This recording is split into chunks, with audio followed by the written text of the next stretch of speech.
So big data, there are many definitions for that. But the one that I like the best is from Doug Laney of Gartner Research Group. So what he said is big data, he defined it in 3 V's. 1 V is a volume.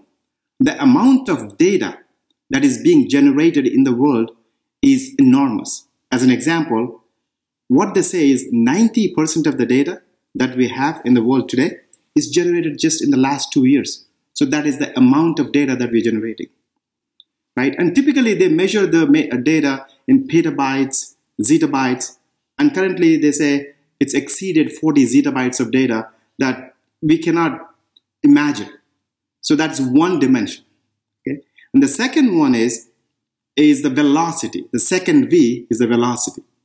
Velocity is the speed at which this data is getting generated.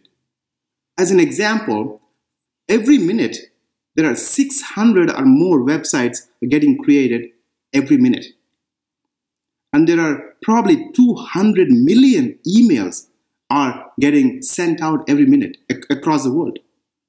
That is how fast this data is coming. And if you combine Facebook, social networks like a Twitter, the amount of data that's coming, it's just a very, very rapid pace. So that also is the second dimension, which is the velocity at which the data is getting generated, right? The third V is the variety.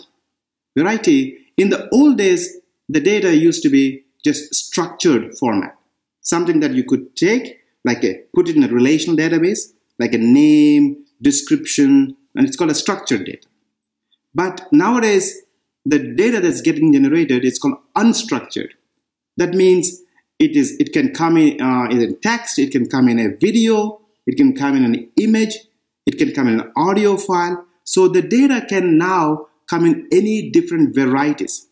So together, these 3 V's, one is the volume, second one is the velocity, the third one is the variety, together constitute the big data.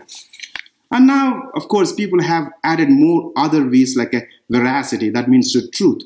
What is the quality of the data that is there? Before you actually can analyze the data, you want to make sure the data is a high quality. So that they call it veracity. So people started adding more V's, but the primary fundamental V's that define big data are the volume, velocity, and variety.